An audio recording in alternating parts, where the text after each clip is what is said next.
So I jump ship in Chicago, Illinois, and I make my way over to this show, and I get on as a co-host on 80s Reboot Overdrive. A co-host? A co-host, an iTunes guy. A co-host, a podcast dude. So I tell them I'm a podcaster. And who do you think they give me? Rob Southgate himself. Husband of Martha. The Transformers t-shirt, the Grace, balding head, striking. So, I'm on the first live podcast with him. I give him the microphone, and he hauls off and talks a long time. Big talker, the Rob. Long, into a 30-minute monologue, right at the Blue Box Cafe in Elgin. Do you know what Rob says? Gunga, Gunga Galunga. Gunga, Gunga Galugunga. So we finish the podcast, and he's going to stiff me. And I say, hey, Rob Southgate. Hey, how about, a little something, for the effort? And he says, there won't be any money. But when you die on your deathbed, you'll receive total consciousness. So I got that going for me, which is nice.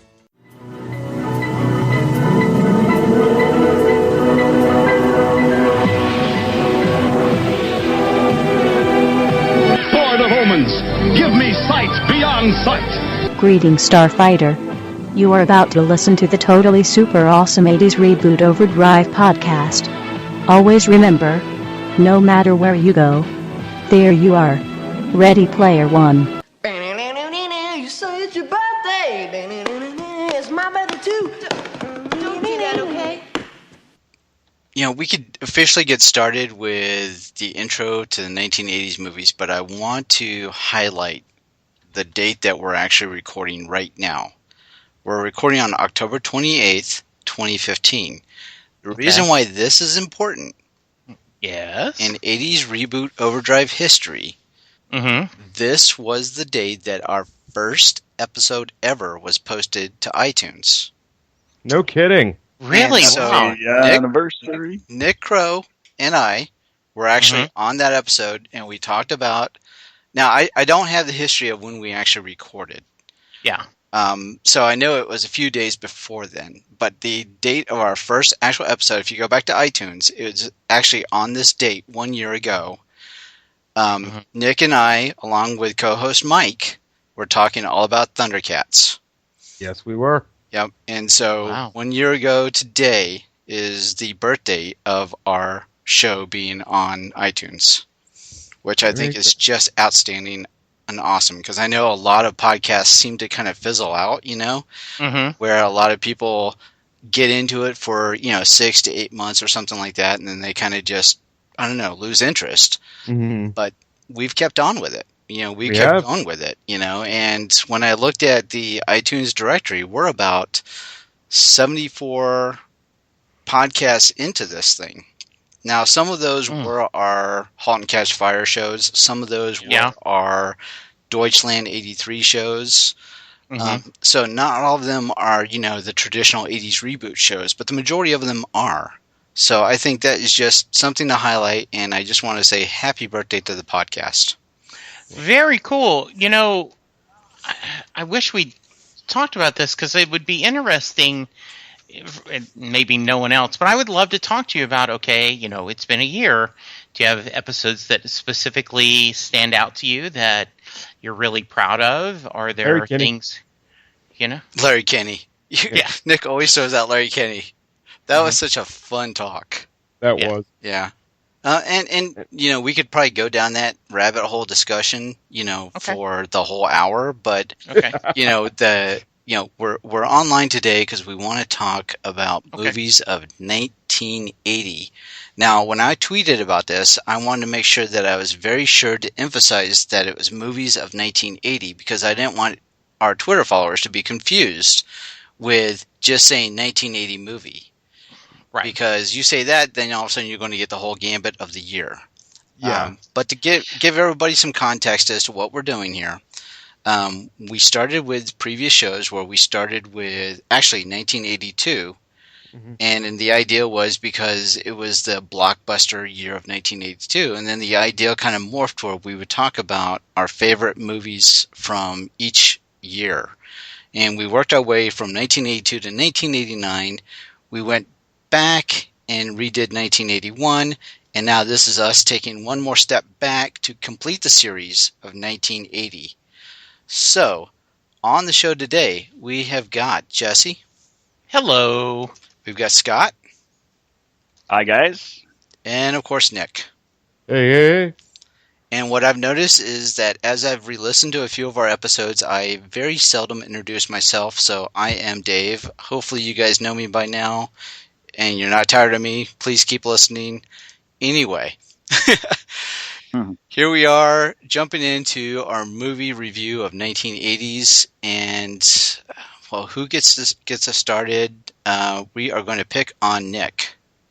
Okay, well, it was a good, a decent year for movies in 1980, and I definitely probably have a few overlaps with you guys, knowing your tastes, but I wanted to get this out there before one of you stole it, so, Airplane.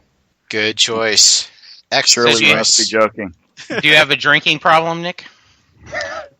Yeah, the glass is right into my ear right now, actually. Yes. Well, and I'm a little disappointed. I was hoping one of you would go, Airplane, what is it? Yes.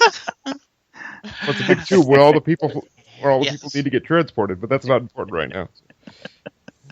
And you know what? Let me back up 1 second. And please, Nick, I want you to continue with Airplane. But what I forgot to do is throw out the little disclaimer. Before we got on the episode today, all of us co-hosts agreed that we would not be talking about Empire. Empire Strikes Back, of course, Star Wars. I was going to say, if you just say Empire, they're going to think, why in an 80s show are they talking a hip-hop TV show? Yeah, so Star Wars, Empire Strikes Back, of course. This would be on everyone's hit list, and we could probably spend a good 2 hours talking about this, movie. Yep. I could say it would be all too easy. So the idea is that we're going to revisit Empire, but with a special episode just around the Star Wars trilogy. So in the future, stay tuned for that. But tonight we are not going to be talking about Empire Strikes Back. So you don't need to scream at your podcast player going, why hasn't anyone picked Empire yet? Exactly.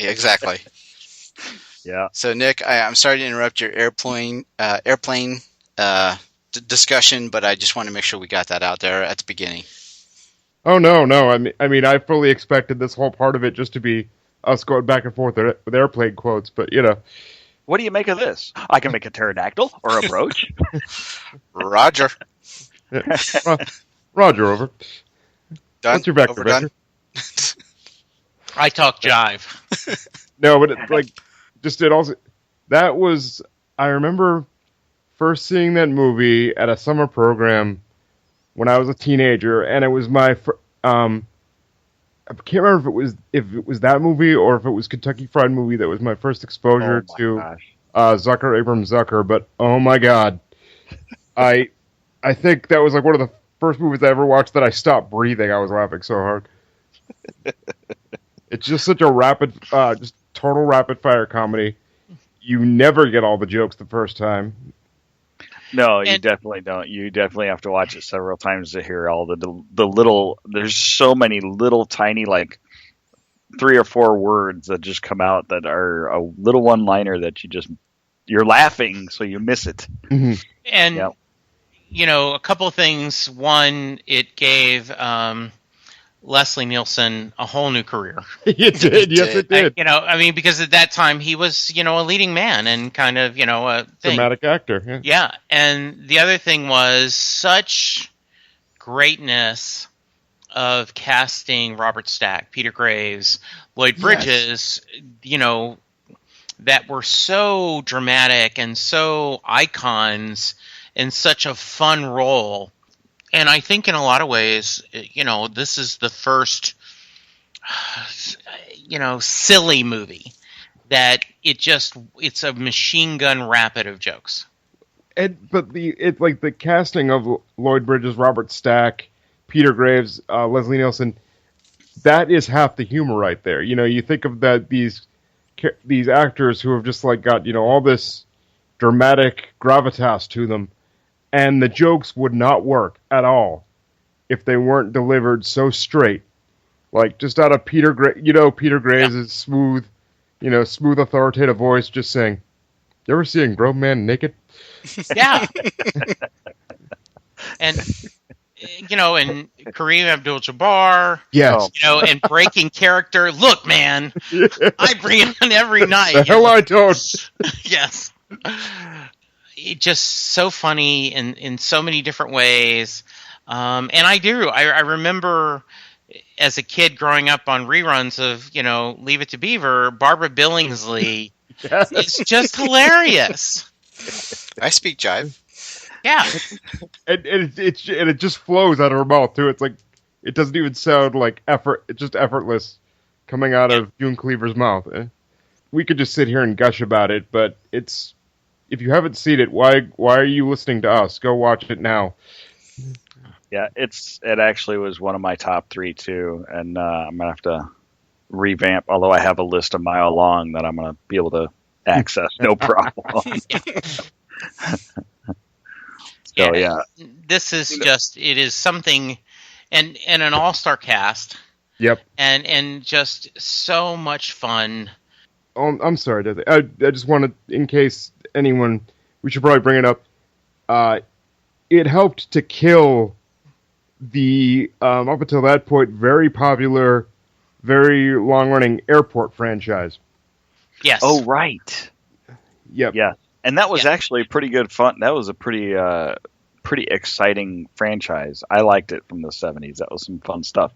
But you're right. Airplane was a total spoof on that. It's like what the Scary Movies franchise has done for like Scream and all the other movies of today. So yeah, it was definitely a sidestep for an airplane movie. And it is. It's just nonstop. It's one line after another. It's one of the best. And especially the 70s, you had such a, the Towering Inferno, Airport, and a lot of sequels and all these different disaster movies. Adventure. Poseidon Adventure was awesome. Yeah, so it was a lot of fun that they kind of took this and ran with it. Yeah, and it killed the disaster movie till about the 90s. And I'm not in front of my computer now.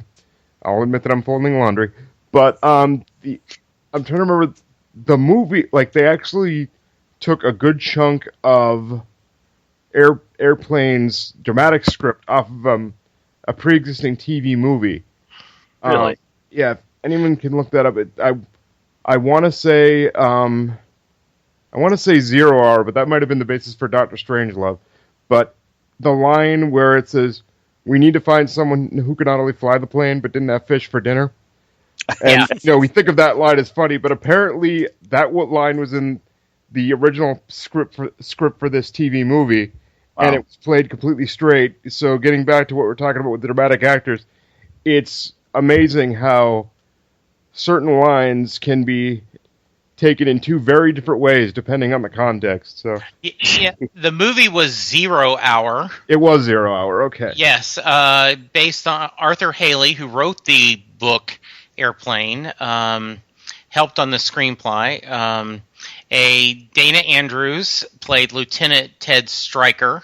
Okay. Yep. Okay. Yeah. I do remember, that they basically, took this. There were lines that they took, especially we need to get someone who can do the plane that didn't have fish for dinner. They specifically, IMDb says it is a line. Yep. Yeah. Yes. So, again, it was really handy about killing off all those disaster movies. So. Mm-hmm. One of the funniest things that I caught in the movie that is just, it's so subtle, and I don't know if a lot of people catch it, but when they're showing the plane, when they're showing the plane from the outside as it's flying along, it's not making the sound of a jet. It's making the sound of prop noise. Yeah. Prop. Yeah. It's just something that's so simple but it was hysterical that they spun it in that direction. Just something so little like that. And it's awesome. it's one of those things you don't catch right away. It's like you either don't catch it the first time, or you don't catch it right away, and then you're like, wait a minute. Yeah. Okay, great. Well, there's so many great ones, but as you guys were talking about that, I was thinking about where the Captain was giving his credit card to the guy, who's doing his windows, and it was like a Yep. gas station. Yes.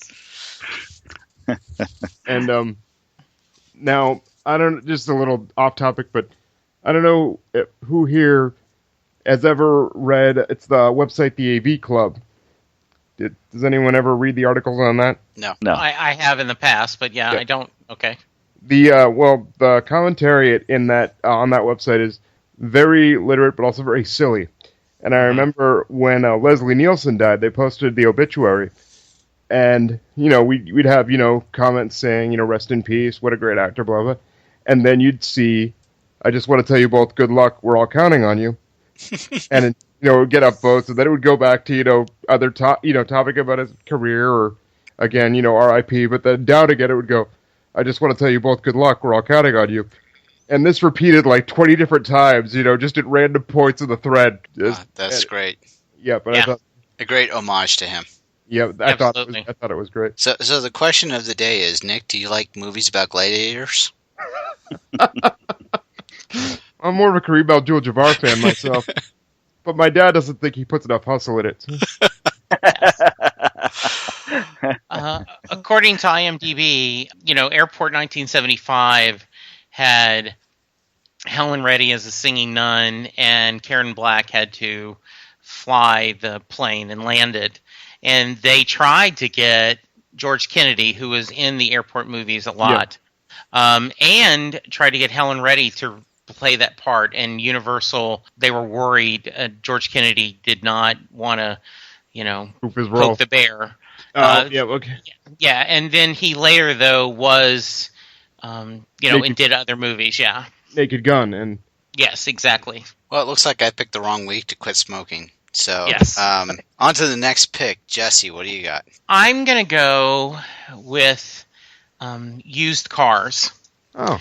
Now, Used Cars is not a well-known movie. It starred Kurt Russell and Jack Warden. An extra $50 never killed anyone. There is something about Used Cars that is very timely, considering the month we are recording this. Yes. Bob Gale and Robert Zemeckis wrote this movie, with Robert Zemeckis directing it. When they went to pitch Back to the Future, people had already known they had worked together on this, and this was the movie they worked on before Back to the Future. Mm-hmm. It is a total silly movie. Kurt Russell is playing a used car salesman, and with the plaid jacket to go with it, but he wants to run for Congress because he knows he can make tons of money in graft as a congressman. And timeless. Yes, and so one of the funniest scenes is the mechanic, because they're having to sell cars, and there's a complicated reason, so they put everyone they can selling cars, and they tell the mechanic, who is this incredibly large African American gentleman, just get him in the car and they'll buy. And there is a scene where, get in the car, well, I'm just looking, get in the car, and then finally get in the beep beep car. So it is just crazy, and it's silly, and it is just truly one of my favorite movies. Now, Jesse, correct me if I'm wrong. It's been a long time since I've seen this movie. Yeah. But is this the one where they're running into an issue where there's a mile of cars? That is exactly it. Okay. The bad guy edits the commercial so it says that she says there is a mile of cars. And that's false advertising. So they have to go to Mexico and buy all these used cars to get it back. So it's actually a mile, a legitimate mile of cars, yes, in order for it to be, what they advertise, right? So right. And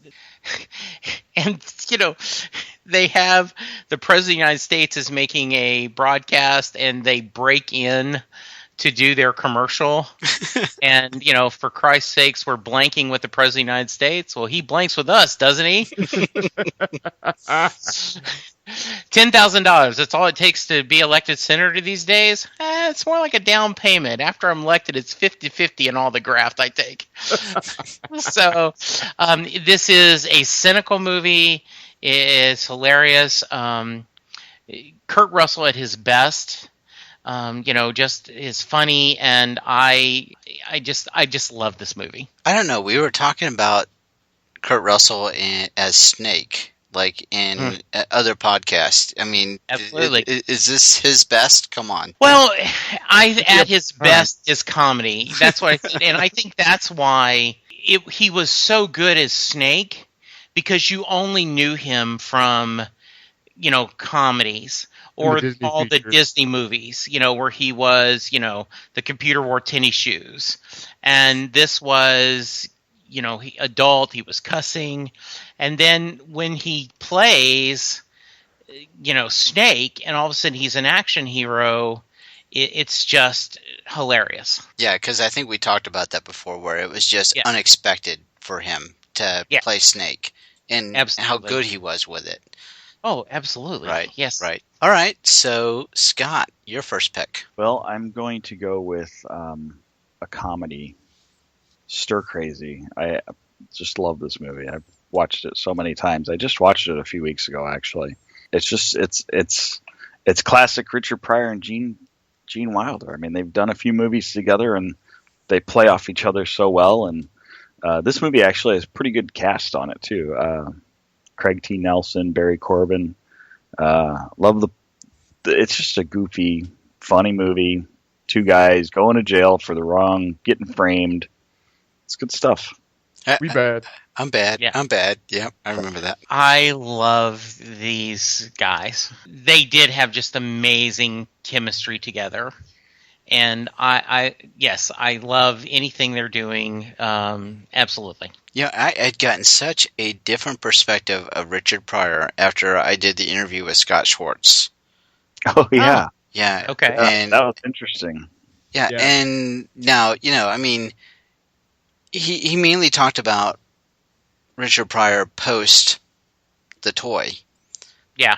So, it was, his involvement with just really having a mentor relationship with Richard Pryor. So my perspective of Richard really changed after that conversation with Scott, because, I really got a feeling for what a great man Richard Pryor was.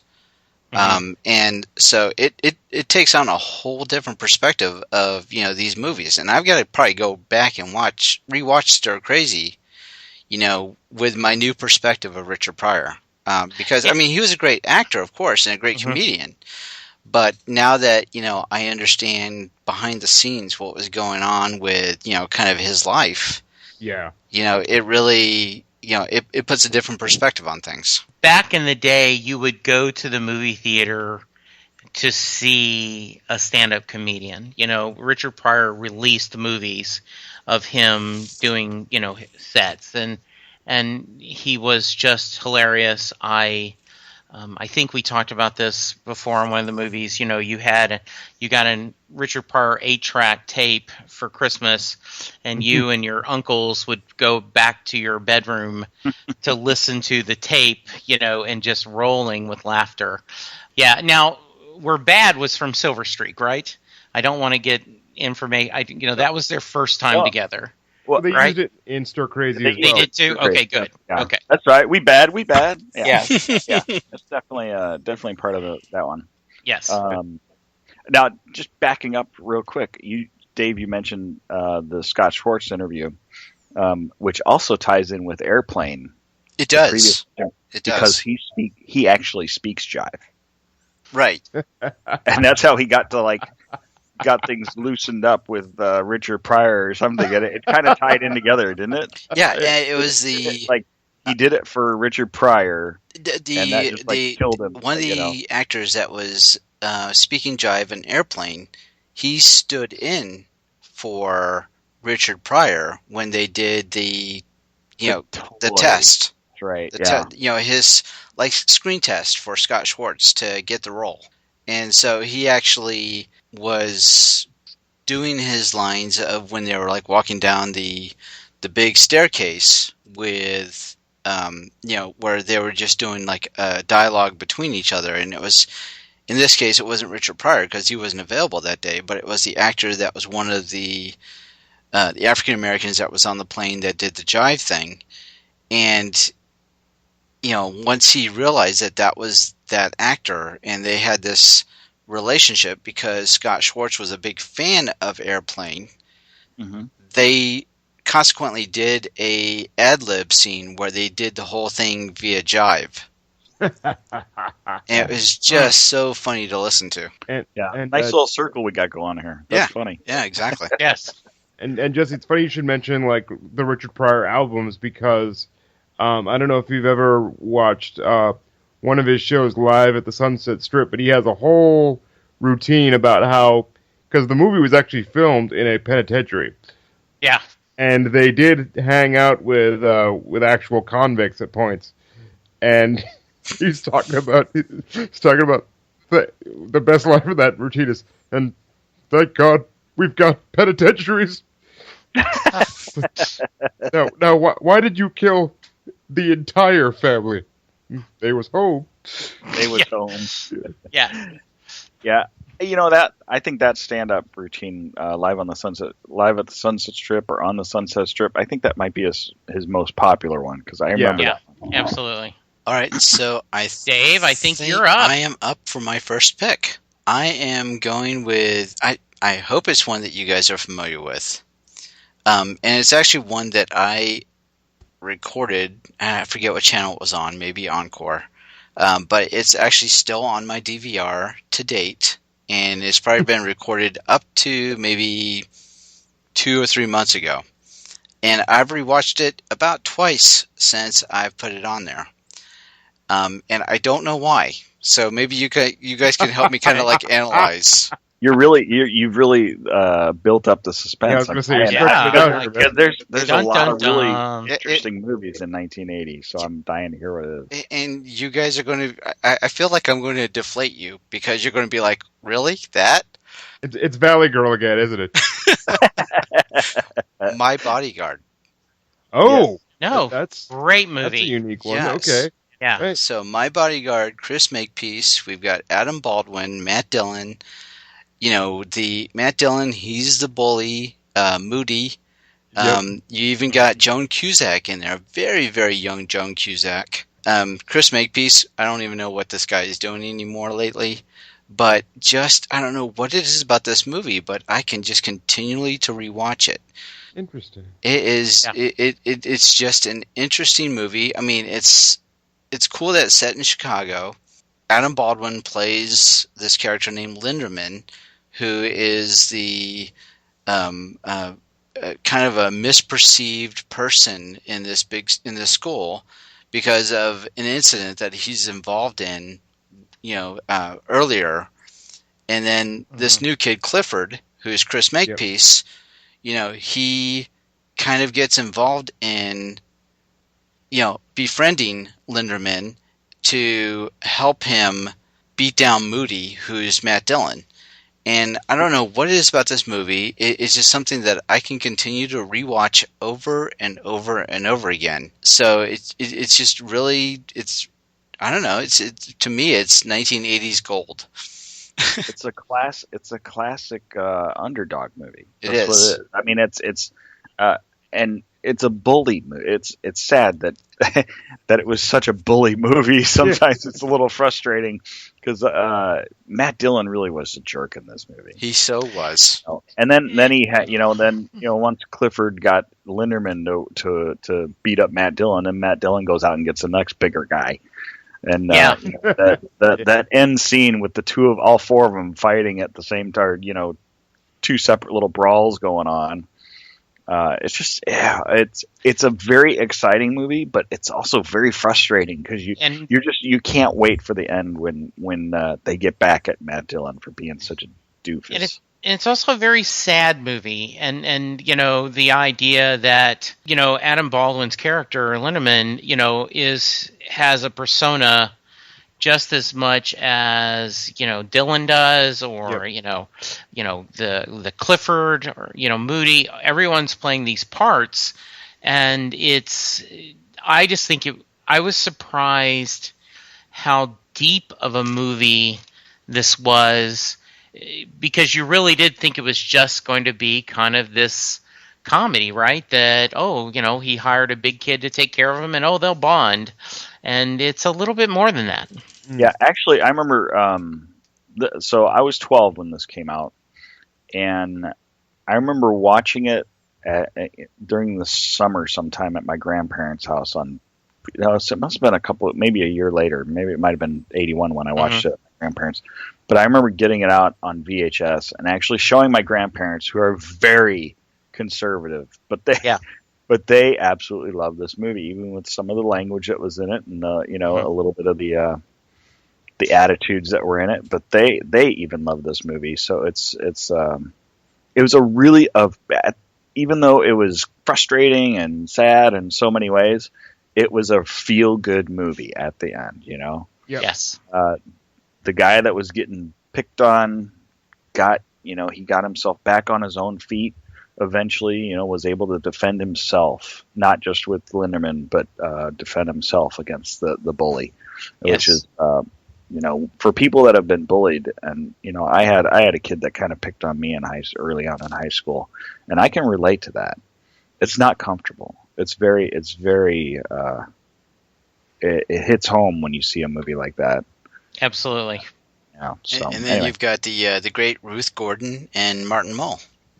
Oh yeah. Yes. Oh yeah, Martin Mull was in that. Yeah. Right. So you've had some great people in there, but you're right. The theme, around kind of the overcoming the bully, I guess that kind of resonates, with what it feels like back in the early 80s for those of us that were in that age group. Mm-hmm. Definitely. Yeah. It was very close to home. But yeah. Definitely one of my tops. So I'm glad that you guys were on board with that one. And you just bumped me another. You just bumped another one of my movies off my list. Wow! Look at that. So I've had Airplane and My Bodyguard both. That's okay though. Okay. I got plenty. All right. Absolutely. Okay. All right. We're going next round with Nick. All right. I guess I'll keep to a theme here. We're gonna keep going on comedies. Goes without saying, Caddyshack. Yeah. I'm all right. Yes. Was that the beginning of Kenny Loggins doing movies throughout the 80s? I gotta wonder. Yeah. Yeah, I think it was. Yeah, because that just set him on fire. Seriously. So, Anyway, go on with your pick, Nick. Yes. Well, what can I feel like I'm getting the low-hanging fruit here, because really what can be said that hasn't already been said? Noonan!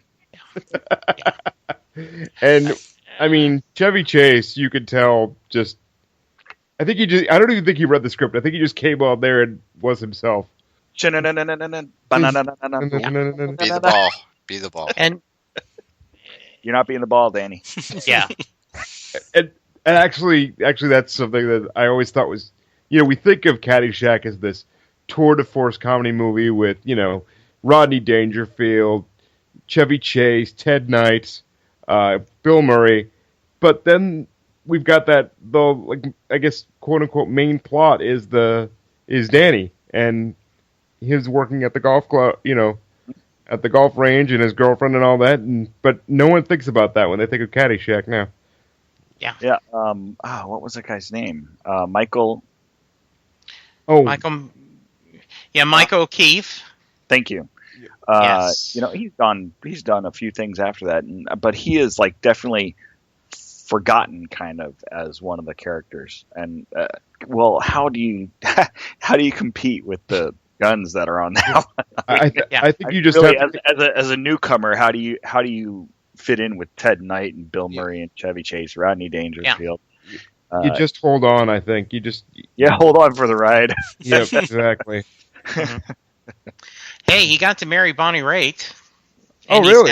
Yes, he was, and now he's married to Emily Donahue. She's on Homeland. Oh. And I thought Danny was so cool. I never played golf. I never But I just the idea of this working class, kid trying to save money. I thought he was the coolest thing. His girlfriend, I thought, was incredibly hot. The Irish one, Maggie. yes, yeah. The girl. Oh, for crying out loud, Danny! Yes. So that's awesome. Do you want to see my prayer cards? You. Yes. Actress Sarah Holcomb. Yes. Yeah. And did very little. She was in Animal House before, but according to IMDb, she hasn't been anything since Caddyshack. But she was a beauty back then. I had completely missed the leap between her and Animal House. But now that you bring it up, I'm like, oh my god, you're right. Yes. Wow. How did I not connect that? Well, that's the greatness of IMDb. So, in a lot of ways, right? Like Bill Murray's in a totally different movie than Chevy Really Chase, and just the scenes of like when he opens the flat water and Chevy Chase pretends that it's bubbly and this where at times he doesn't seem. You're right. He's not following a script at all. Mm-hmm. In a lot of ways, Ted Knight and Rodney Dangerfield are totally different characters. Yeah, take up the movie and do everything, and but they look good on you, and Rodney Dangerfield is just amazing, playing himself, and Ted Knight is just so Ted Baxter-ish, and just with a but it's like an evil Ted Baxter. Yeah, it's just got that oiliness to it. It's great. Yeah, it just it's just a lot of fun, and it is truly a first ballot Hall of Fame movie. And the great Harold Ramis. I know. Yeah. That, Rest in peace. Yeah. I use the term a lot, but it really does fit the term of lightning in a bottle movie. I mean, like, when could you get that type of cast together again? Yeah. And they weren't big yet. No. But they just they hit, and it's perfect. And we lost Ramis a couple of years ago, in 2014, and he's just, when you look at his body of work, that might be an episode we talk about of just the Harold Ramis 1980 movies. I would be totally down for that. I think that would be... That'd be a lot of fun. Yeah, because it starts with Caddyshack, going all the way to Ghostbusters 2. Yeah. That would be a lot of fun. Well, we can't change off of Caddyshack without at least bringing up Cindy Morgan. I know. Lacey Underall. Lacey Underall. Yes, just... Do you want to tie me up with your ties? Tie? Yes. Tie, yes. Tie. Just have to mention that before we move on. So, of course. Jesse, next pick. So I have a lot of movies that I want to tell stories about, but I'm worried that I'm going to lose my geek card if I don't pick one of the less storied movies on these. Superman 2. Oh. I have been a long-time comic book fan. I grew up on DC Comics. In 78, You'll Believe a Man Will Fly. And, we did. We were just amazed. And when Superman 2 came, it was just something amazing. You got the payoff of the Phantom Zones, and by this time you were, Christopher Reeve just owned the role, and it's just so much fun. So I have to pick that because, in a lot of ways, Christopher Reeve was my Superman. Oh, definitely. But which do you pick nowadays? Do you pick the original or the Richard Donner cut? Because they're very different movies in a way. They are different movies in a way. I've seen them both. I really liked the original, so if I had to pick, I would pick that one. Sarah Douglas is great as the villain, and I loved Valerie Perrine, and just talk about I was really disappointed with Margot Kidder in the first movie. Yep. Because she didn't look like my Lois Lane. Yeah. But by the second one, she had a charm to her that I enjoyed and liked. Gene Hackman is amazing as Lex Luthor. Yep. So it just is, forget the Superman mythos, and, he's going to give up his powers for the woman he loves. Mm-hmm. And then ends up he can't. And he chooses his responsibilities. E.G. Marshall playing the president. Just a wonderful, if you put the two together, it is just a wonderful double feature. Okay, now Lex Luthor is the criminal mastermind, correct? Absolutely. Yeah. Now, why would he surround himself with Otis? Because all criminal masterminds need a bumbling, Yes, they do. And the great Ned Beatty is just, little Otisville, and and all the different, Otisburg. Otisburg. Yes. Yeah. Otisburg. Yeah. Mm-hmm. Yes. And Zod. He did a great job of being Terrence Terrence Stamp. Great. Yes. Which I think is funny. They had him do the voice of Jor-El on Smallville, which is just amazing, because you kept thinking, okay, this isn't really Jor-El, it's going to be Zod. But no, it's like yes. And of course, it gave us the immortal line. Everyone know. Kneel before Zod. Kneel before Zod. Yes. Yes, absolutely. Oh, very cool. Great pick. Thanks. Scott, one of my you're favorites next. back then, actually. Yeah, I'm going to go out on a limb here. And I'm going to pick another Chevy Chase movie, but it's a really unusual. It's one that was kind of buried deep in the list that I forgot about, but I thought it was fun. It stars Chevy Chase, and I believe Benji. Yes, it almost made my list. Oh, Heavenly Dog. Yes. It was a fun movie, especially it's a very family-friendly movie. Poor Chevy Chase gets. He has to figure. He comes back as a dog after he dies, and has to figure out how he ended up getting offed or something along those lines. I haven't seen it in a long time, so I can't remember the exact premise of it. No, you're remembering all the details. But I just remember it being a fun little movie. The dog Benji thinking with Chevy Chase's voice. And Chevy Chase's lines and deliveries it's just a lot of fun, this little movie. So if you're looking for a good family pick, I'd try to find it. Yes, absolutely. I really do not remember much about this movie, but I know I've seen it in the past. So it's probably equivalent to Look Who's Talking Now, but with Benji and Chevy Chase. Yeah. Yeah, I actually think that's a pretty good analogy. Yes. Okay.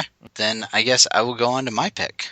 Now, before I get started, I want to premise the fact for our listeners, in case you're not familiar with Southgate Media, there is a certain premise where we need to keep it family friendly.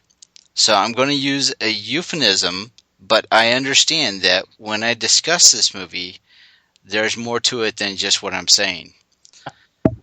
So, my next pick is because I had an uber crush on an actress named Christy McNichol. She was in a movie called Little Darlings. Oh, I was wondering if anybody was going to choose this one. And the premise of Little Darlings is that there's a competition between Christy McNichol and the character that Tatum O'Neal plays to kiss a guy for the first time. And so the premise is that... And when you say kiss... Well, I mean, there's a little more involved in that. But yes, right. For the premise of our show... Yeah. I understand, yes. I understand. Yeah, so, with Little Darlings, it's a summer camp. In this case, it's focused on the girls' summer camp. But then, they have a camp that's over the water. In this case, it's once again Matt Dillon is playing into another one of my picks. He's in this one, and it's for me, Christy McNichol did it for me. Back in 1980, at that time, I was about, I don't know, 9 years old, 10 years old, and I just had a crush on her. I don't know what it was, but, we went into that a little more detail on our last discussion where, it was kind of the girl next door kind of vibe. With her, she was the sister. Yeah. And we talked about her and Buddy. Right. Her Buddy and family, yes. Right. So in this movie, it was another one that helped play into that crush that I had on her. And, she played the rough, tough girl, where Tatum O'Neal was kind of the girl from the right side of the tracks, and she was, the one that was kind of more privileged. And they were having this competition amongst who would be the first girl to kiss a guy. And so, to me, that movie, I don't know, it was just something great about it. So I was just a big fan. And, that's why it makes my list. Because mainly Christy McNichol and Tatum O'Neal together. Absolutely. Yeah. And I actually, when I saw this list, I said, oh, they must have it wrong because we've already talked about Christy McNichol, and I don't remember her being in either movie. So I actually thought we had talked about this movie. And then once I remembered, no, it was with... no, we were talking about... Dennis Quaid, yeah, right? The Dennis Quaid movie. Yeah. The singer. The Night the Lights Went on Georgia. Yes. And what's great about this movie is that it could never be made today. Oh, no. With the idea of preteen girls wanting to kiss guys like that. And now I'm trying to remember, Armand Assante, wasn't he in that? Wasn't he that was he? He was I believe he was the crush from Tatum O'Neal. Yes. Yep. Yes. Right. And I mean, he was like one of the camp leaders or something. Yeah, he was like a counselor or something. Right. Yeah. So it's going to be even right. It's actually underage kissing. Yes. And yes. And that is like a 7-layer dip of creepy right there. Looking back on it now, and we have all those sex comedies from the male perspective, but it was unique that they showed this from the female perspective. It's just unfortunate that they had to be from the underage female perspective. Right. Yeah, when I saw this on the list, I had a feeling that Dave was going to pick this one. I am so predictable.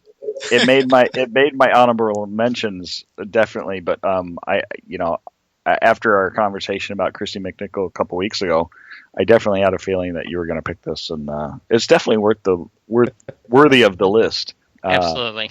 So did it not make your list because you knew I was going to pick it? No, my list is all over the place today. I've got some very, very unique, unusual picks that, at least for my honorable mentions. We'll get to that later, though. Okay. Yes. All right, so that's Little Darlings. So we are going around for our third picks, and Nick, you're up. Okay. It's 106 miles to Chicago. We get a full tank of gas, half a pack of cigarettes. It's dark, and we're wearing sunglasses. I just want to know, how come we got to number 3 before somebody brought this up? As I were waiting for Nick, I'm going, say Blues Brothers, say Blues Brothers, say Blues Brothers, say Blues Brothers. Because if he hadn't, I would have, and I have other stories that I want to tell. It's funny. The music is amazing. Yup. There is just this chaos, and it is, Carrie Fisher is hilarious in it and attractive, and I mean John Belushi and and Dan Aykroyd. How do you make such a great movie out of a throwaway skit on Saturday Night Live, right? Yeah. Now, correct me if I'm wrong, but wasn't this the first movie based off of an SNL skit? I believe it was. I can't think of anyone before. Not at all. Not at all. This had to be the one that kind of set the stage for that. Yes, I would have to agree, and I think this one hits really close to home as far as being a Chicago guy. Definitely. It was just very relatable in that sense.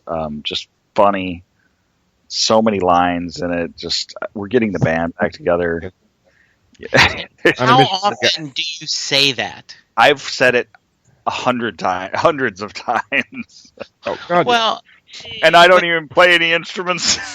when I was at Comic Palooza 2 years ago, they had Peter Davison, Colin Baker, Sylvester McCoy, and Paul McGann. Awesome. Doctors, 5, 6, 7, and 8. They said, they're calling us the boy band. We're getting the band back together. And it is just, and I did not know this at the time, but people who loved rhythm and blues and soul music, the band playing Steve Cropper, Donald Dunn, Murphy Dunn, these people were real musicians. Yeah. Well, shoot. I mean, you got Aretha Franklin, Ray Charles, James Brown. Oh, yeah, just the cameos. Yeah. Your number of cameos. My God. God, I love the Ray Charles scene. Oh, yeah. Loved it. Pulls the gun. And the penguin. Yep. Oh, yes. Oh, yes. I tell this story all the time in my other podcast, Set Listing Bruce. And I quote the Blues Brothers. I go, I grew up in a family where we listened to both kinds of music, country and Western. And I don't know about you guys, but that was my first exposure to the awesomeness that is Cab Calloway. Exactly. I agree. Still holds up now. You can listen to that any day of the week and just feel energized, and they really did right by him by having him do Minnie the Moocher at the end. Oh, and when they do the Stand By Your Man, Yes. and all the drunks are crying, it is, amazing. Yeah. Rawhide? Yep. Oh. Although I'd love to know how even a full band could drink $300 worth of beer and still be alive. Yeah. He likes to go sit, and he uses the dashboard to write the check on.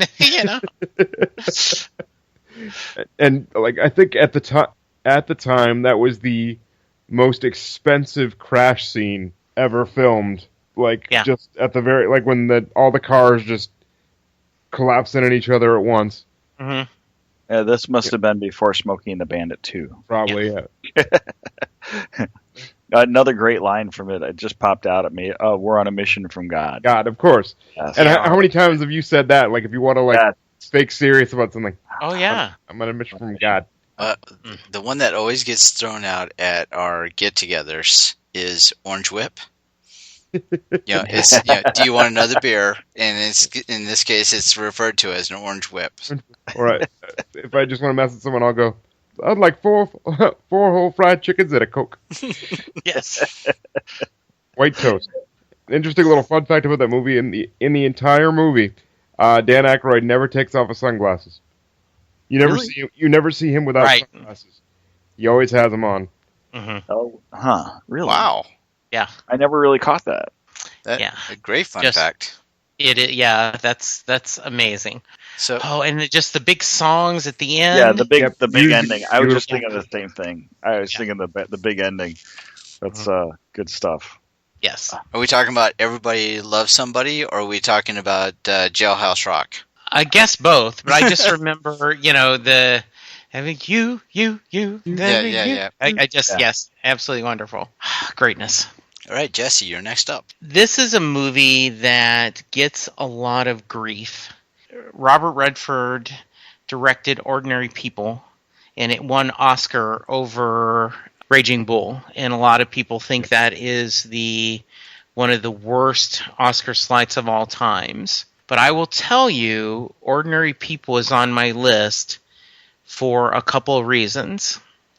One, I think it is a really good movie, and Judd Hirsch and Timothy Hutton play well against each other, and it's a great mystery, and you don't understand what's going on, and you feel his pain. Mary Tyler Moore, obviously, famously, because she is so cold in this movie. I don't think any movie, in my perspective, captured the feeling of joy you have as a teenage boy when you call someone for a date and she says yes. When he is calling Elizabeth McGovern, which, by the way, never looked more beautiful as far as I'm concerned. And he's practicing on the date. He's practicing on the date before he dials, and he gets her, and the awkwardness of that, and she's start over, and she goes yes, and he hangs up, and that feeling of joy he shows is the feeling I remember back in high school and early college days of calling someone for a date. Mm-hmm. I get that. And so that reason alone, it's on my list. I remember I had a crush on a girl my freshman year of college, and I met her at the library. She was a friend of a friend. I didn't get her name. I had to go find, I guess I was a sophomore in college, because I found the freshman yearbook and went through every picture till I found her name so that I could get her phone number to call her. Yeah, and when she's and I said, "Hi, this is Jesse Jackson. Remember we met in the library?" "Oh yeah, hi." I said, "So Kenny Rogers is coming to town. I wondered if you wanted to go to the concert." "Kenny Loggins? I love Kenny Loggins. Kenny Loggins is my favorite actor musician." And then you had to exchange the tickets. Really half a second, I'm like, how can I convince Kenny Loggins to come to Lake Charles, Louisiana? It was Kenny Rogers. Oh yeah, that'll work too. Oh, okay, good. So anyway, that's why Ordinary People is on the list for me. It's not a bad movie. It's just, and as you said, I think the reason it got such a reputation since then is because it snubbed Raging Bull, right, which is just iconic. But if it wasn't for that, it's a perfectly good movie. Great acting, great cast. Yeah, and Robert Redford directed it. I ended up reading the book that it was based on, and it's pretty close to the book. A great story of the younger brother who wasn't the golden son. The older brother was just perfect in every way, and Timothy Hutton's character. And I also was a big fan of his dad.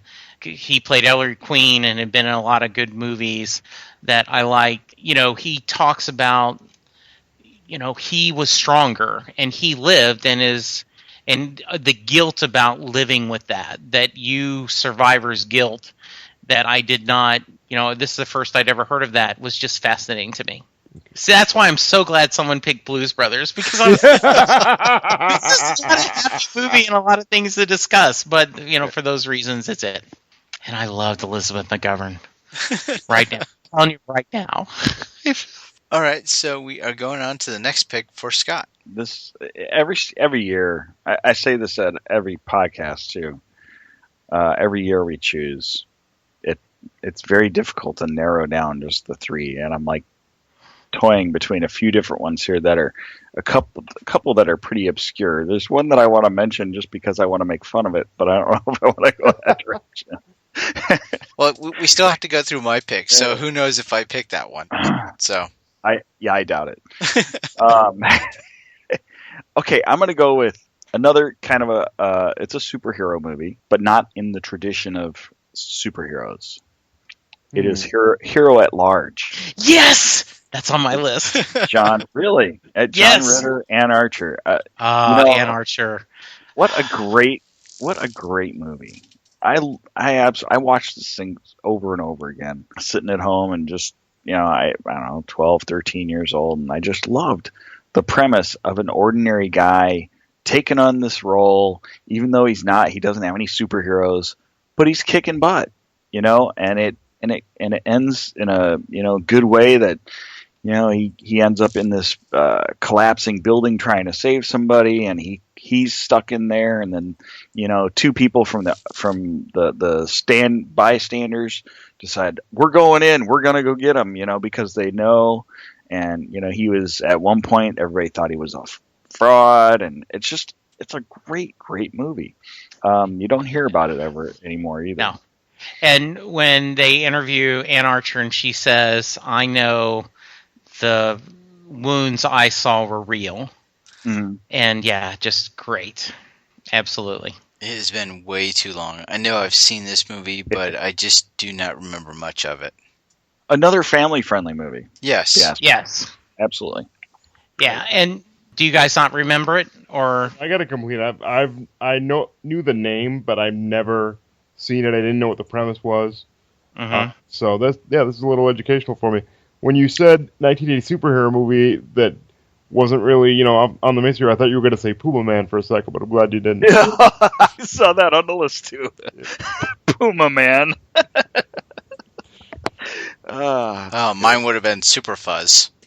Oh yeah, they're not quite a superhero. Yes, almost, but not quite. Yeah. All right. yeah, and at the time, John Ritter is just from Who's Company, and Three's Company. Coming off Thank of that. you, yeah. Yep. And you did not think of him but anything but Jack and kind of the fool, and he was so charming and so good in this, so real. Yep. Mhm. Yeah, Well, he was a great everyman actor. He played He the everyman was. character really well. absolutely. And Ann Archer bonus. Yes. Oh, absolutely. My whole problem with Fatal Instinct is I said, really? Someone cheated on Ann Archer with, Right. I'm like, come on, it's Ann Archer. Yeah. So, yes. So this is turning into 80s reboot after dark here. Yes, it is. Welcome to 80s reboot after dark. Yes. Oh, so my last pick, and God, I already put my man card on the line for 1989, Oh God. but I'm gonna do it again. Gonna continue to do it again. Just say I it. did Ordinary People. I mean, come on. I swear, if you say Xanadu, I'm hanging up.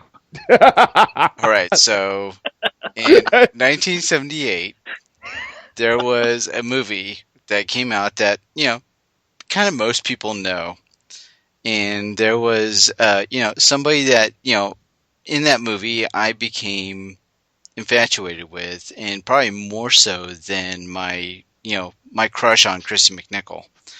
So on this Serious. on this movie in 1978, I'll move over to 1980 in a minute. I was with a girl on my street, and we were writing our fan love letters to, in this case, it was this actress, and in her case, it was the main actor for this movie that, kind of some people knew. And Scott, I'm expecting you to hang up now. It was Olivia way. Newton-John. You serious? Are you seriously thinking? Olivia Newton-John. See, And Xanadu. in 1980, she was in Xanadu. so I was going to pick, My gosh. I was going to think you were going to pick Saturn 3 because it had Farrah Fawcett Farrah in it. Fawcett.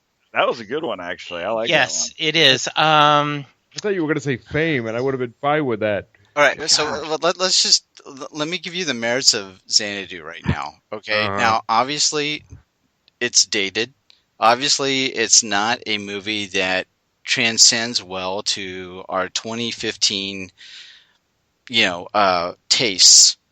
So It didn't fit into 1980, dude. So we're talking early 1980s, but look at the time frame as to when it came out, and you had the disco, roller skate era going on. This movie encapsulated that. You had ELO, you had Don Bluth animation in this movie. Remember that? Yeah. I will give you, and to expand ELO. and in order to expand on that just a little bit, just say that the Don Bluth thing, just to let for those that don't know, there is a Kickstarter that's going on right now for a Dragon's Lair the movie.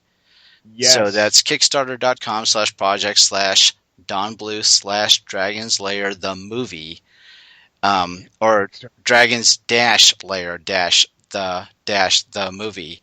But anyway, you can contribute to actually to help get a Dragon's Lair movie made. Traditionally animated Dragon's Lair movie. Yes. But to go back to Xanadu, there was a scene where there was an ELO song called "Don't Walk Away" that had Don Bluth animation in it, and the love of my life at that time, Olivia Newton-John.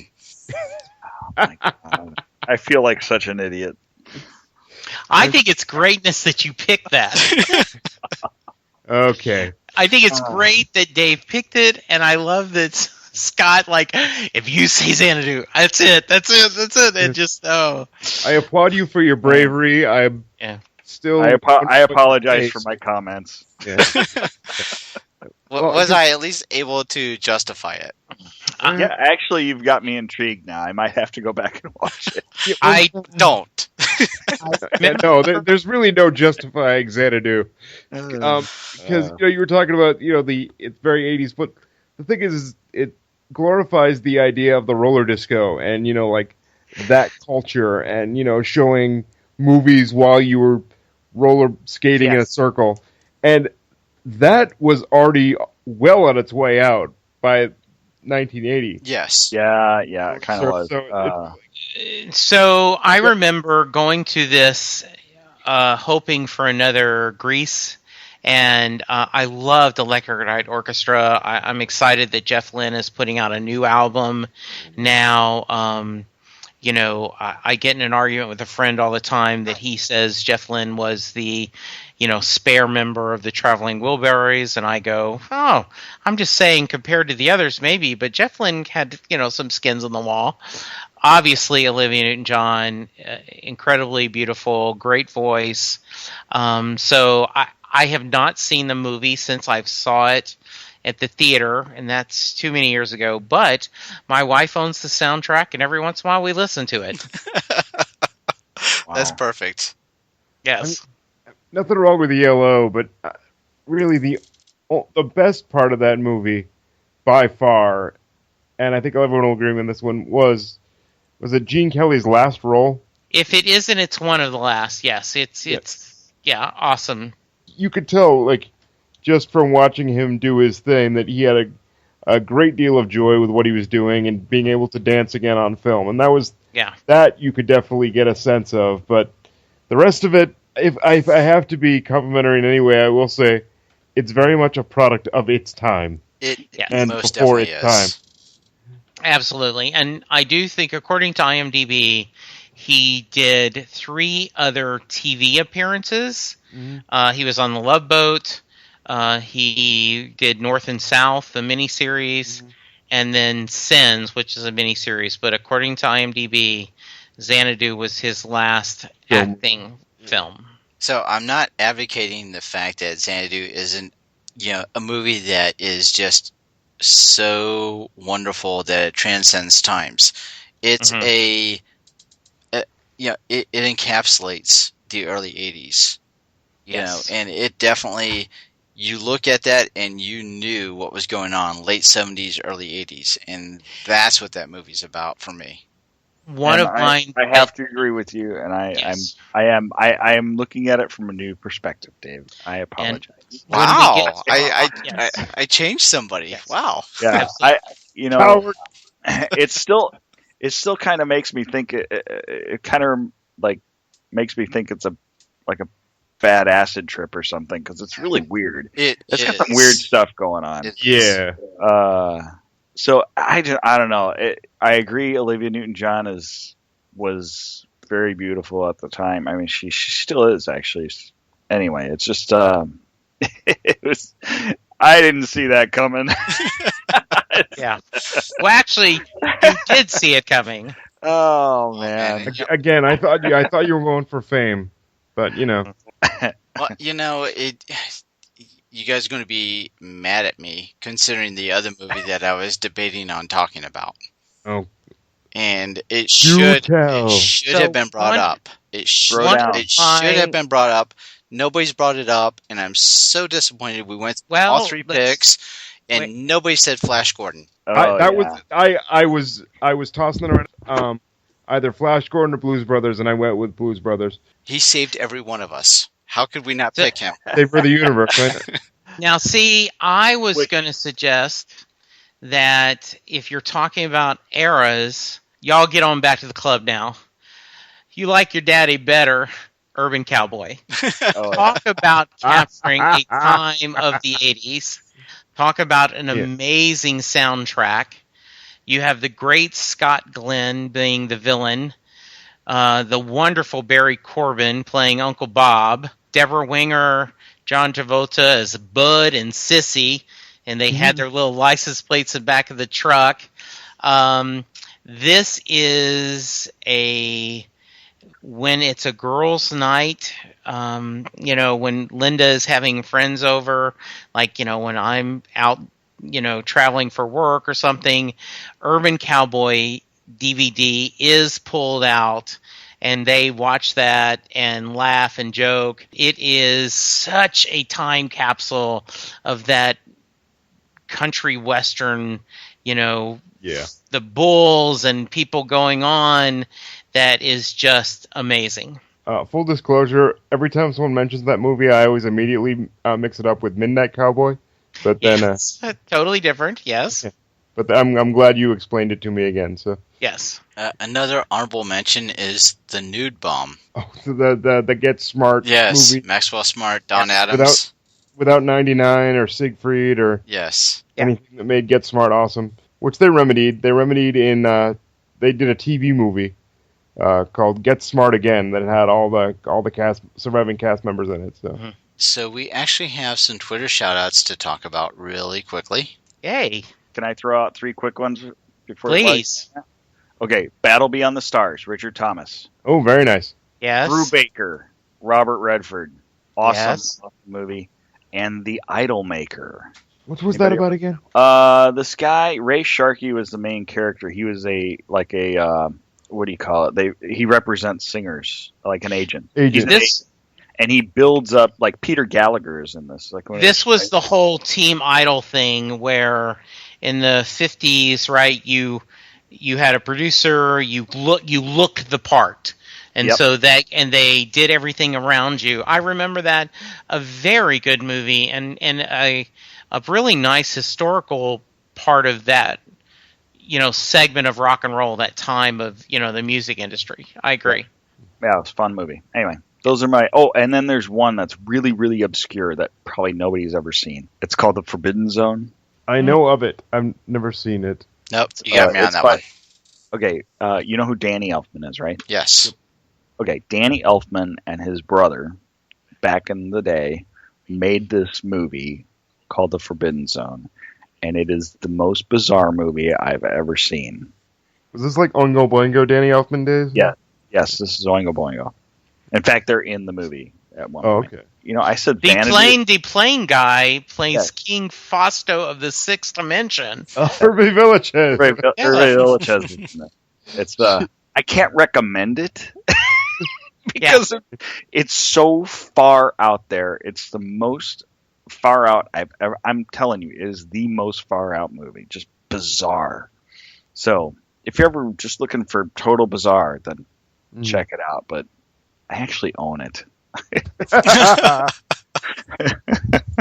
But I was a big Oingo Boingo fan, so that explains that. Anyway, sorry, go on. Twitter? Yep. We got Will Bryant at WCBryan80 says you can't talk about the best movies of 1980 without this one. And then he's got a graphic of Caddyshack, which we definitely talked about. Great. Well, while you're searching, I'm going to do my very quick honorable mentions. Okay. I wanted to stick to comedy, but had I not chose to do that, I would have definitely said, we mentioned it before, Raging Bull. Mm-hmm. Great movie. De Niro and Scorsese at their best, but it's definitely an emotionally harrowing movie, like one of those movies where you need to take a step back when it's done, because very controversial subject matter, very polarizing figure, Jake LaMotta. And then the next one would have been... Yeah, it probably would have been Flash Gordon, only because I wanted to sing the song. I kind of wanted to go obscure, too, and I didn't think anyone else would get this, but Hawk the Slayer, which opened in very old, typical 80s action cheese, kind of opened the door for the rest of it, but it had Jack Palance as a bad guy in a fantasy setting, so... So really, that's Nice.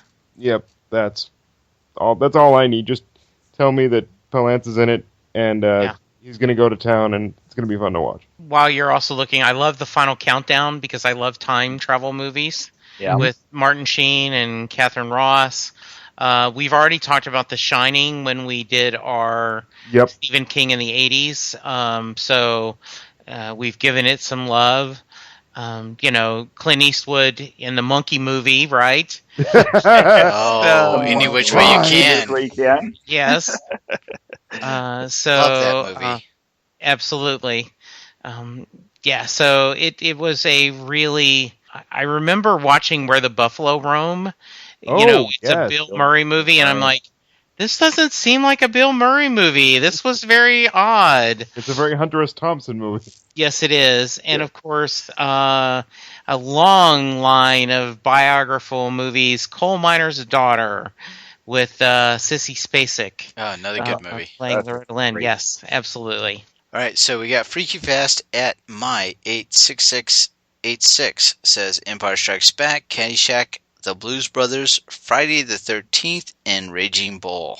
Friday the 13th. Which was that the original in 1980? That had to be the original, yes. First one came out in 1980.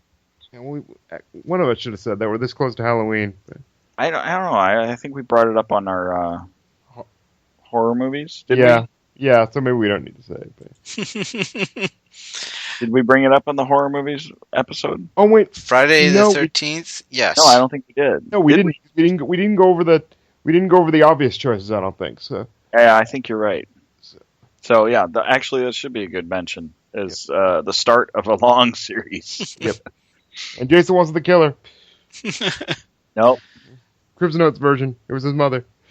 All right, well, somebody needs to find Twitter follower Tim Costello at mighty_Tim because he says, who's Christopher Reeves? No, now actually he was doing the grammar police when I Oh, okay. I did Reeves, not Reeve. Okay. And he was correcting me. So Tim's one of my followers, and Okay. now we've gone back and forth. I threw the extra S, and he went back. He said, "I'm being the grammar police because George Reeves, Christopher Reeve," and so he was just busting my. Yeah, I gotcha. All right. Yeah. Tim, you're Busting forgiven. your chops. Yes, Busting your yeah, chops. busting my chops. Yes. Because if you would have said, who's Christopher Reeves in actuality, then we would have had big issue. So, Yeah. It would have been 80s rebooted. And then Brandon, son of Penn at Penson Brandon, says Superman 2 for his top pick. Yeah, so we've definitely covered Neil before Zod. Yes. Yes. The planet Houston. So those are our Twitter shout-outs. So yeah, definitely some good ones in there. We covered most of them already, so that's really cool. We did. No love for Popeye. Oh, yeah. Popeye. So my Popeye story isn't as good as my Batman story, but at the time I was working graveyards. I worked 6 at night to 6 in the morning. And Popeye came out on Christmas season, right? So I went home and slept maybe an hour or two and then headed to my girlfriend at the time, now my wife's house for Christmas.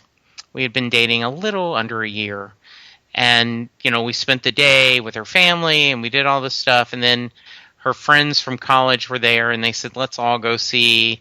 Popeye, and, I liked Robin Williams, and I fell asleep in the movie because it was so, and he's large, but The music is not great. And No. The set design was great, but yes, everything else... and you couldn't understand Robin Williams because he was, he was talking the way Popeye did, and I do, though. I may not be a doctor, but I'm losing my patience. I say that often. Well, actually, just a real quick thing. You don't get it when you're a kid and you're watching it, but I did like the line, don't touch anything in here, Sweet You'll get one of those venerable diseases. It's like, wow. That Yeah. made it into a Popeye movie. All right, so we got to do parting thoughts for 1980 movies. Why don't you lead us off, Nick? Parting thoughts for 1980 movies. Well, it was a start of a great decade, even though we've done things rather out of order in regards to it. We definitely I'm- have. Yep, I'm glad to have been a part of this whole discussion, and it's bringing back a lot of good memories for me, a lot of good cinematic memories. Cool. Jesse? Yeah, the 80s is a special point in my life. I got married in 1984. Lynn and I dated from 80 to 84, and so on dates you went to a lot of movies. We had our first only son in 1989, and then when you're a parent, you don't go out to a lot of movies, but you end up seeing a lot of, at the time, VHS, right? The video store, you'd go all the time.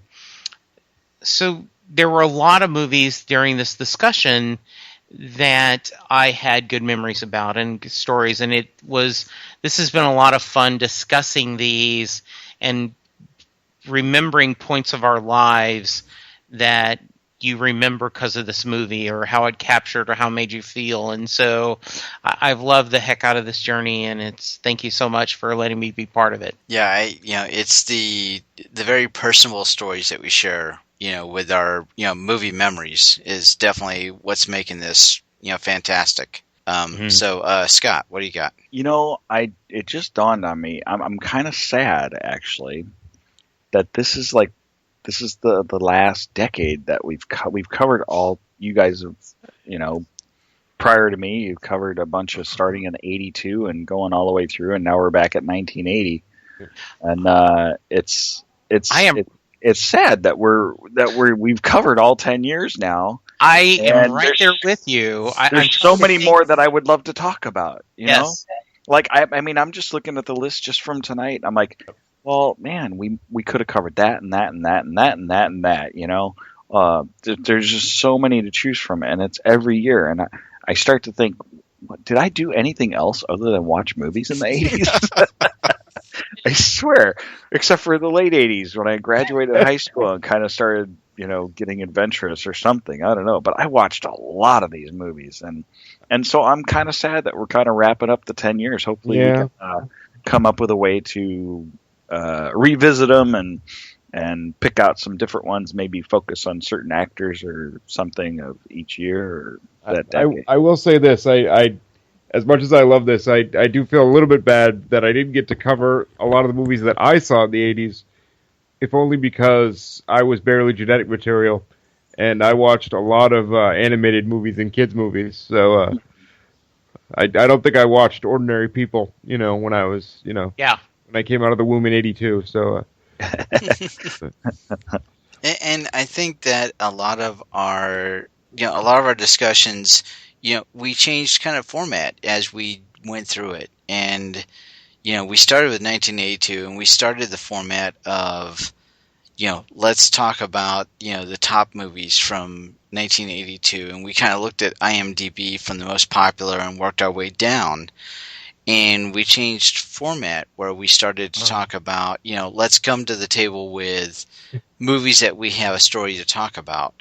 And We did, didn't we? yeah, We really, and it really changed things up. And, I'm not saying that, this is kind of a, goodbye type of thing, because we, as we talked about these things, there were great ideas that were brought up. I mean, before we even started recording this, we talked about we definitely need to do a talk about Star Wars trilogy.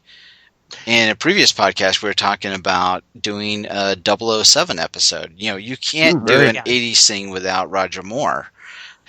So there's so many avenues that we can go go through. And I want to do an icon episode where we talk about Harrison Ford, because, Han Solo and Indiana Jones, you need to spotlight that guy. And there may be, I think, as we're producing on the air, I think it might be interesting to do the opposite of this, where you go through each year and you talk about movies that you personally, it don't connect to you and you don't get why people like it.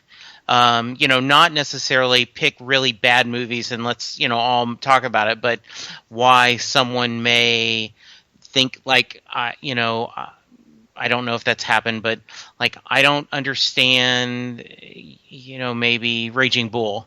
I tried to watch it and I was bored with it, and I'm just using that as an example. Right. So, maybe to think about that, because then you could have not that we'd argue, but just like, hey, that's kind of interesting to think. Yeah, yeah. So just throwing it out there. Or something like Xanadu. Yeah. Oh, I think we discussed. But We got our that's a thoughts on great. Xanadu. Yeah, that's a really good example of why, like mine with Ordinary People. There's something in there because I like it.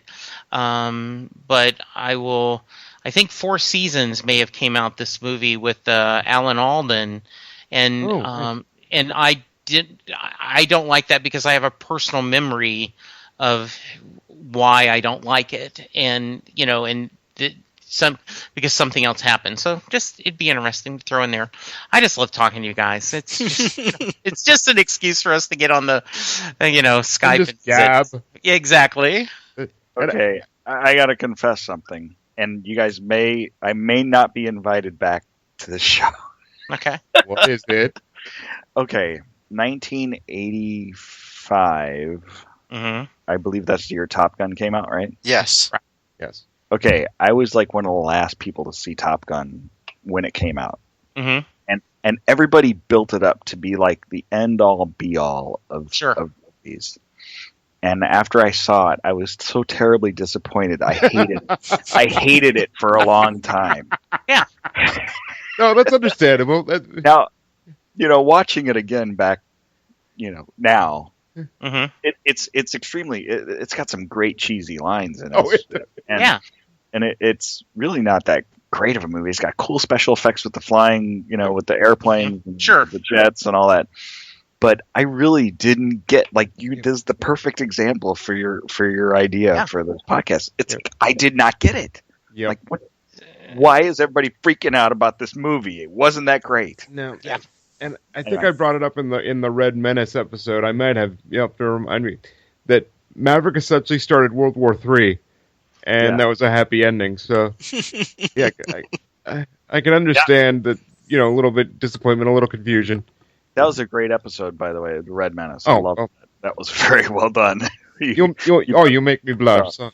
Yeah. More red? Don't be ridiculous. Oh, okay, so Nick, how do people find you on social media? Social media, if you're looking for me on the only non-Facebook thing I use, it's on Twitter. I am at WheelIamCrow. And if you don't know how to spell it, you'll probably see me tagged in a lot of 80s reboot stuff. So if you actually have a care what I have to say outside of the show, I'm on it. Awesome. Scott? On Twitter, you can find me at Scott's Eye. And on Facebook, Scott Compton Photography, or just look me up. All right. Jesse? I am at Jesse Jackson, DFW, and would love to hear what people think and tell me if I'm being overly sentimental with Ordinary People. You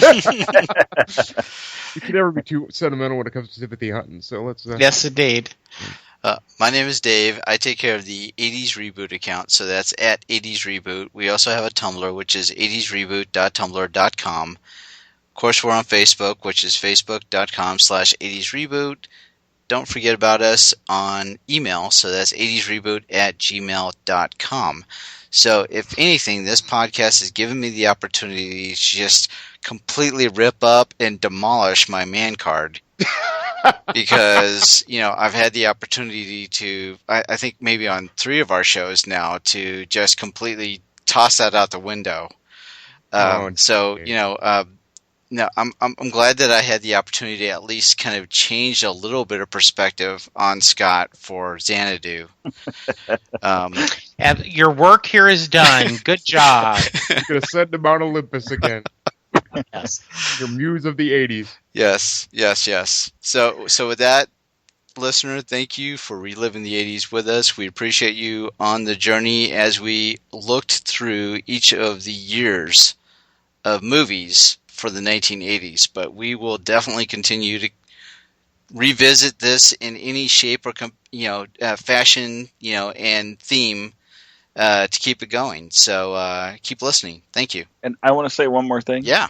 Again, congratulations on 1 year and Absolutely. Happy birthday or happy Yes. anniversary, whatever you call it. Well It's done, been everyone. an awesome year, and I've listened to a lot of really fun podcasts from you, Dave. Awesome. Great job. Outstanding. And- Thank you. And I don't think I've ever said this, and I feel bad that it's taken me a year to say this, but thank you for inviting me in the first place. I can't believe I've been doing this for that long, and it's been a whole hell of a lot of fun. Yeah, thank you, Nick. And quick short story. I'll keep it short.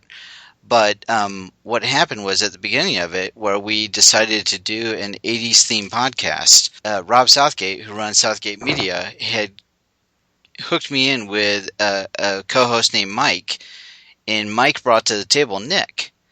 And it's been fantastic to be able to record with Nick the whole time. And then, as we've gone along, we've picked up, people that have similar interests and just willing to just bare their souls on iTunes for us. Well, And no one can see my face, so so it's been just, tremendous fun. 1 year in, we're not stopping, so keep listening. hey everyone, we're gonna go get kissed.